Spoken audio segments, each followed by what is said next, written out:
Oke pemirsa, bertemu kembali dengan channel kami. Selamat malam, Rahayu, Rahayu. Sehat selalu buat pemirsa semua. Jadi mungkin kita malam ini akan bicara berkaitan dengan budaya. Ya, kita akan warga Gerobokan ya. Mungkin ada yang perlu diedukasi buat warga Gerobokan, khususnya generasi milenial yang sekarang ini namanya milenial kan cenderung ke perkembangan zaman. Betul. Biar warga Gerobokan khususnya anak-anak muda ini melek budaya, mungkin bisa diceritakan budaya di Gerobokan yang tentunya ketika nanti pemirsa ini dari Gerobokan ini paham, itu bisa kembali dibudayakan, kembali diuri-uri. Dan itu kan tentunya budaya ini akan mempengaruhi perilaku kita dalam kehidupan sehari-hari. Monggo silakan. Rayu, salam sejahtera bagi kita semua dan juga salam bahagia buat teman-teman di alam semesta ya. Bicara tentang Gerobokan itu unik. Kenapa unik? Karena saya di sini dan berkembang menjadi kehidupan ada di kota perlintasan Gerobokan tentunya. Dan perjalanan waktu menjadikan kepedulian terhadap diri pribadi, terhadap apa budaya yang dimiliki oleh Gerobokan itu sendiri. Nah, yang ternyata menjadi tidak hanya jenengan saja ya, ini mewakili nih teman-teman yang di luar sana, khususnya warga Gerobokan. Yang Sani, yang di Korea juga nggak apa-apa di luar negeri nih, karena kita banyak membangun kan di negeri-negeri, baik di tempo negeri orang kan, dan juga generasi yang ada di dalam kota kita. Kalau kita sampaikan juga, ternyata Gerobokan itu memiliki akar budaya yang sangat luar biasa, hingga akhirnya menjadi sebuah sejarah di situ, ya kan? Akar budaya menjadi sejarah. Ya kan? Seperti apa nih akar budaya yang bisa kita kenalkan kepada generasi saat ini? Kalau kita ingatkan juga bahwa di Gerobokan itu ada sebuah kerajaan. Kerajaannya. Ya, bicara tentang budaya pasti nggak akan lepas dari sejarah kan. Jadi ada sebuah kerajaan bernama Kerajaan Medang Kamolan. Iya, Medang Kamolan.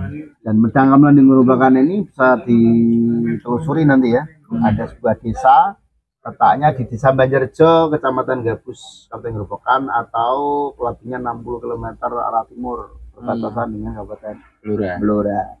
Yang ternyata dulu ada sebuah peta purba yang menyambungkan antara Selat Muria sampai ke Sungai Bengawan Solo purba yang bisa kita kenal sampai sekarang hanya mengalir sampai jauh. Selat ya, Selat Muria ya. Ternyata ada hubungannya antara Selat Muria yang dipandang ke Pulau Jawa dengan Sungai Bengawan Solo purba Jawa. Tapi sejarah membuktikan banyak penemuan nih fosil-fosil hewan purba, sampai penemuan tengkorak-tengkorak manusia peradaban purba di sepanjang Sungai Bengawan Solo hingga menuju pada peradaban muara pantai utara Pulau Jawa tersebut. Nah, di mana letak tersebut, ya kan? Ternyata ada di Desa Banjarjo, Kecamatan Gabus. Jadi kita sampaikan juga bahwa di 1 sampai 2 juta tahun yang lalu, tempat yang kita duduk saat ini itu adalah Laut Utara Pulau Jawa. Ini ya? Iya, ini laut ini. Dan sekarang kita bisa lihat menjadi daratan. Mungkin karena bencana alam dan sedimentasi sehingga tempat ini berubah dari laut menjadi darat. Tapi ada yang unik di dalam peradaban budaya tersebut. Ternyata masyarakat Medang Kamolan ini memiliki seorang raja raksasa. Kalau orang katakan sekarang kan karena bertumbuh tinggi besar, kan? Dan itu genetikanya tidak jauh beda dengan manusia purba yang kita temukan dan disimpan di Museum Sangiran ya, dengan postur mungkin lebih dari 2 meter ya, yang memiliki sebuah kepercayaan. Kembali lagi, adab dalam jiwa purbanya leluhur kita ini sudah memiliki yang namanya soul atau spirit. Nah, apa yang menjadikan dia itu memiliki soul spirit? Pasti rasa syukur dong. Tanpa rasa syukur dia tidak akan mendapatkan yang namanya berkehidupan sosial yang lebih tinggi. Jadi perjalanan dari Sungai Bengawan Solo karena perkembangan yang begitu besar, akhirnya mancing ini nggak cukup buat makan. Manusia purba pasti berpikir berkembang dia, mencari sumber pangan yang tidak akan pernah habis, yang tanpa susah payah dia mencarinya. Di mana letaknya? Laut memberikan sumber pangan yang melimpah. Maka Gerobokan menjadi muara laut purba utara Pulau Jawa, menjadi tempat menetap sebuah peradaban tinggi bernama Kerajaan Mendangamelan.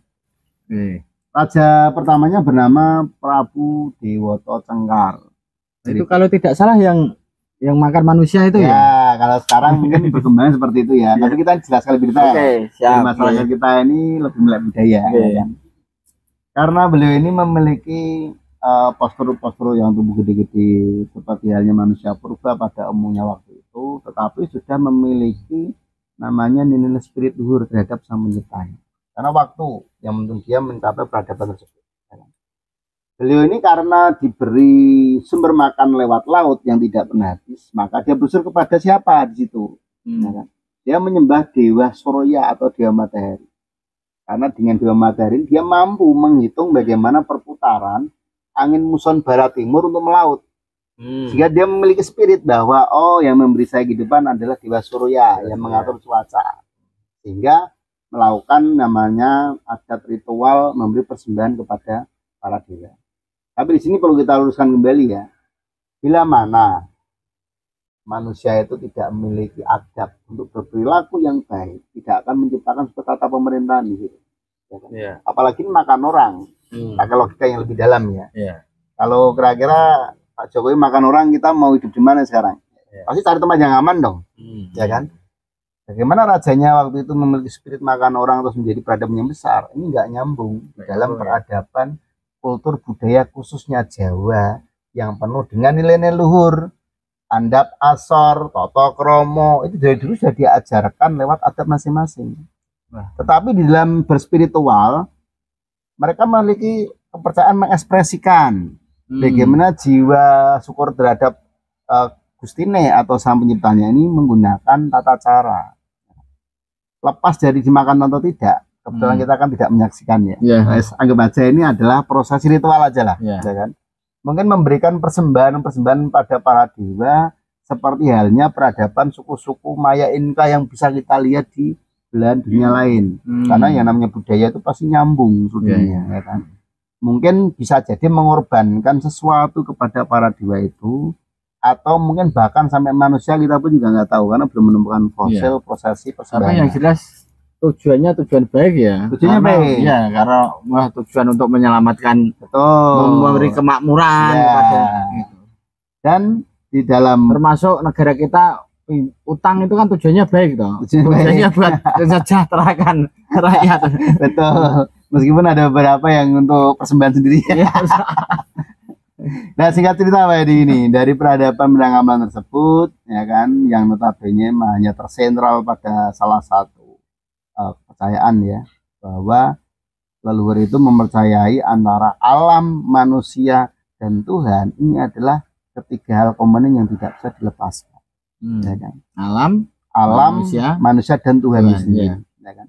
Yang singkat cerita perwujudan ekspresinya kepada para dewa karena sudah menjadi literatur atau filosofis tentang keyakinan kepercayaan dari masyarakat yang berbudaya Jawa waktu itu ya sampai sekarang pun masih ya kan, cuman tidak kebelat secara umum ya. Yang singkat cerita ini kita bisa lebih dalam lagi di beberapa situs Gunung Lawu, nanti akan ditemukan jejak peradaban awal di sana yang menggambarkan tentang bagaimana manusia itu belajar tentang hidup, ya kan. Hingga singkat cerita muncullah nih tokoh seorang dewa yang menjelma menjadi seorang manusia, ya kan. Siapakah ini dewa yang menjelma menjadi manusia? Beliau adalah Dewa Batara Guru yang menjadi ragawa bernama Aji Saka. Ya, ini mungkin berbeda dengan literatur yang kita baca di buku ya. Yang jari ini ditanya Saka dari India ya. Tapi ya ini tujuannya kan untuk melek budaya. Boleh dong kita memiliki persepsi sendiri, ya kan? Sendiri kan. Betul. Gitu. Karena secara logika aja, kalau Aji Saka ini dari India, tentu kita udah fasih berbahasa India. Ya kan? Nah ini tentu ya. Tapi kenyataannya Jawa memiliki sesuatu yang unik, Meskipun Aji Saka dianggap sebagai dari India, beliau memberikan wedaran tentang huruf Jawa Hono Coroko. Ya. Untuk apa ini Hono Coroko? Tentu pra peradaban awal, singkat cerita, bahwa Aji Saka ini mampu mengalahkan Prabu Dioto Cengkar di Kerajaan Medang Amlan dan menjadi raja kedua di Gerobokan, ya kan? Hingga memberikan nilai-nilai adab lagi yang muncul, ya kan? Sing awale ora sinau maca tulis, diajarkan tentang penyebutan cipta rasa karsa karya di dalam filosofi huruf Jawa Hono Coroko tersebut. Sehingga sondunungke tentang rasa yang dimiliki bahwa persembahan kepada dewa, memberikan kemanfaatan kehidupan yang lainnya, digunani terhadap dengan masyarakatnya, perlu yang namanya komunikasi yang lebih baik agar tahu maksud dan tujuan yang dirasakan. Sehingga dari Hono Coroko ini berkembang menjadi sastra-sastra yang kita bisa baca sebagai kitab-kitab sucinya masyarakat Jawa. Dan itu asalnya dari Gerobokan ya? Dari Gerobokan, Jawa Coroko. Dan setelah Aji Saka kan sudah tidak ada tadi persembahan-persembahan tadi ya? Nah, wujud persembahannya pun sebenarnya masih ya. Dan sampai sekarang pun masih dilestarikan. Mungkin dengan wujud tidak harus merupakan manusia ya. Nasi tumpeng tadi. Nasi tumpeng menggambarkan tentang gunung yang tadi kita sampaikan, filosofis tentang alam semesta itu sendiri. Ya, betul. Manusia sebagai mentasi ragawiya dan ketuhanan sebagai spirit dalam jiwanya, sehingga ada yang namanya persembahan ingkung. Bisa dengan wujud ayam, bisa dengan wujud telur, mungkin dengan wujud kambing, sapi, dan sebagainya. Sampai saat ini masih kita buat untuk prosesi puji dan syukur terhadap Sang Pencipta kita. Itu berarti sampai di Aji Saka, kemudian tadi Aji Saka mengajarkan tentang nilai-nilai luhur ya. Nilai luhur, termasuk yang menciptakan ya bahasanya ya, huruf Jawa itu ya, menciptakan huruf Jawa, kemudian sampai sekarang masih dilestarikan. Nanti kita sambung lagi setelah Aji Saka tadi membuat atau menciptakan. Sari durasinya berat ini. Huruf Jawa tadi ya, huruf Jawa tadi, terus kesininya seperti apa masih bisa ceritakan lagi nanti bisa sesi 2 dong biar gak jenuh nih teman-teman. Ceritakan kesininya seperti apa, pantau terus pemirsa. Terima kasih. Rahayu.